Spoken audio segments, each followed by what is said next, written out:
नमस्कार। स्वागत है आपका डेसिमल में। आज की वीडियो कंप्यूटर पर है। इससे पहले कंप्यूटर की एक वीडियो अपलोड की जा चुकी है और ये कंप्यूटर की सेकंड वीडियो है। इस वीडियो में हम लोग कंप्यूटर के कुछ इम्पॉर्टेंट फैक्ट्स डिस्कस करेंगे। तो चलिए शुरू करते हैं बिना किसी देरी के। कंप्यूटर कंप्यूटर शब्द में हर एक लेटर का मीनिंग आपको पता होना चाहिए। तो यहाँ पर सी का मतलब होगा कॉमनली, ओ का मतलब होगा ऑपरेटिंग, एम का मतलब मशीन, पी प्योरली, यू से यूज्ड इन, टी का अर्थ होगा यहाँ पर टेक्नोलॉजी, ई से एजुकेशन और आर का रिसर्च होगा। तो एग्ज़ाम में कोई भी एक लेटर उठाकर पूछा जा सकता है कि टी से क्या अर्थ होगा, यहाँ पर टी का क्या अर्थ होगा। तो उस केस में आप लोग टी का मीनिंग टेक्नोलॉजी बताएंगे, आर से रिसर्च बताएंगे। इसी तरह कोई भी पूछा जा सकता है। तो कंप्यूटर के हर एक लेटर का मीनिंग आपको पता होना चाहिए। नेक्स्ट है कि मेमोरी की सबसे छोटी इकाई क्या कहलाती है। मेमोरी की सबसे छोटी इकाई क्या कहलाती है। तो मेमोरी की सबसे छोटी इकाई याद रखिएगा, बिट। क्या होती है? बिट। अब आपसे अगर पूछा जाए कि रैम का फुल फॉर्म, वैसे तो काफ़ी आसान है रैम का, रैंडम एक्सेस मेमोरी। लेकिन सबसे इम्पॉर्टेंट फैक्ट ये है कि ये एक अस्थायी मेमोरी है। कैसी है? अस्थायी। इसमें डेटा तब तक सेव रहेगा जब तक कि कंप्यूटर ऑन रहेगा, कंप्यूटर का पावर ऑन रहेगा। जैसे ही कंप्यूटर ऑफ, इसका डेटा भी गायब। तो यहाँ पर दो बातें आपको याद रखनी है रैम में। पहली तो random access memory full form. दूसरी बात यह है कि ये एक अस्थायी मेमोरी है। नेक्स्ट, रोम। रोम का फुल फॉर्म होता है रीड ओनली मेमोरी। क्या होता है? Read only memory. और दूसरी बात यहाँ पर आपको याद रखनी है कि रोम जो है वो एक स्थायी मेमोरी होती है। कैसी मेमोरी? स्थायी। मतलब कंप्यूटर ऑफ होने के बाद भी डेटा सुरक्षित रहेगा। नेक्स्ट फैक्ट है सेकेंडरी मेमोरी के कुछ एग्जांपल्स। सेकेंडरी मेमोरी के कुछ एग्जांपल्स क्या क्या होते हैं, उन्हें आप याद रखेंगे। सेकेंडरी मेमोरी के कुछ एग्जांपल्स हैं hard disk, CD ROM, DVD, pen drive. Next, आप लोगों को याद रखना है कि 1024 बाइट्स किसके इक्वल होता है। 1024 बाइट्स किसके इक्वल होता है?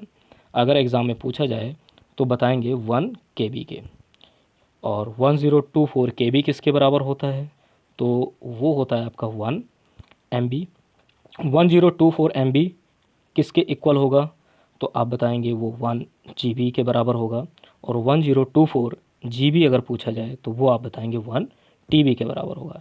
यहाँ पर केबी का मतलब होगा किलोबाइट, एमबी का मतलब होगा मेगाबाइट, जीबी का मतलब होगा गीगाबाइट और टीबी का अर्थ होगा टेराबाइट।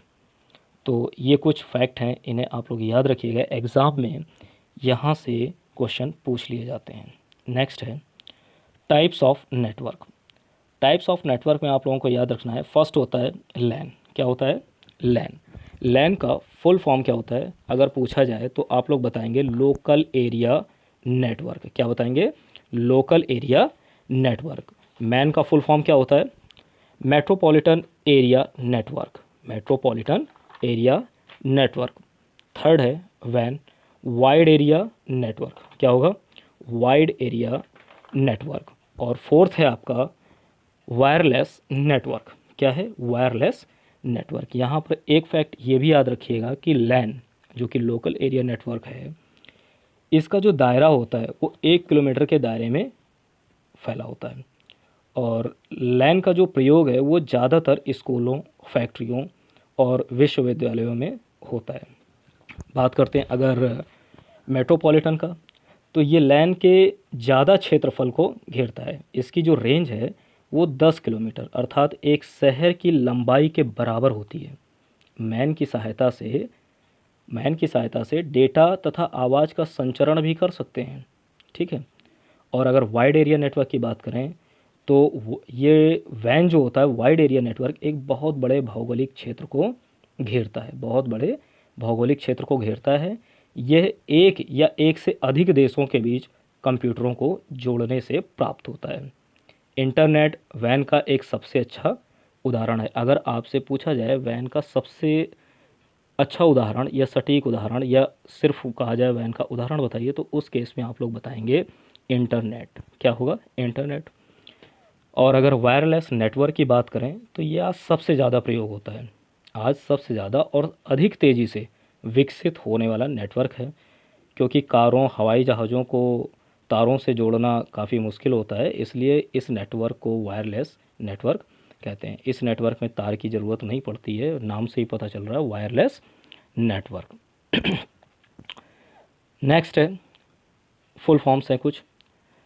अगर पूछा जाए कोबोल का फुल फॉर्म बताइए, तो उस केस में आप बताएंगे common business oriented language. CPU सभी को पता है, सीपीयू का full form central processing unit, और सीपीयू को कंप्यूटर का ब्रेन भी कहा जाता है। नेक्स्ट है डी रैम। डी रैम बोलते हैं dynamic random access memory. Dynamic random access memory काफ़ी इंपॉर्टेंट है डी रैम। डीवीआर का मतलब क्या है? Digital video recorder. Digital video recorder. Next काफ़ी ज़्यादा इंपॉर्टेंट है ये, वेट बाइनरी डिजिट है, छोटा लेकिन इंपॉर्टेंट है। बीपीआई बिट्स पर इंच। बीपीआई का अगर आपसे फुल फॉर्म पूछा जाए तो बताएंगे बिट्स पर इंच।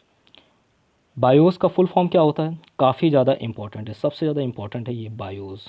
ठीक है, बायोस का फुल फॉर्म होता है बेसिक इनपुट आउटपुट सिस्टम। क्या होता है? Basic input output system. Next है बीपीएस, बिट्स पर सेकंड। क्या होगा? बिट्स पर सेकंड। पीपीआई का फुल फॉर्म पूछा जाए तो क्या बताएंगे? पिक्सल्स पर इंच। क्या बताएंगे? पिक्सल्स पर इंच। एग्ज़ाम में आप लोगों को स्पेलिंग का भी विशेष ध्यान रखना है। कभी कभी एग्ज़ाम में दो ऑप्शन एक ही जैसे दे दिए जाते हैं, तो उस केस में आपको स्पेलिंग अच्छी से तैयार होनी चाहिए उसकी। PPP point two point protocol. Point two point protocol. तो ये थी आज की वीडियो। अगर आपको पसंद आए तो लाइक कीजिए, शेयर कीजिए और सब्सक्राइब भी कर लीजिए, ताकि नेक्स्ट वीडियो जब भी अपलोड करें तो उसका नोटिफिकेशन आप तक पहुंच सके। तब तक के लिए, नेक्स्ट वीडियो जब तक आती है तब तक के लिए धन्यवाद।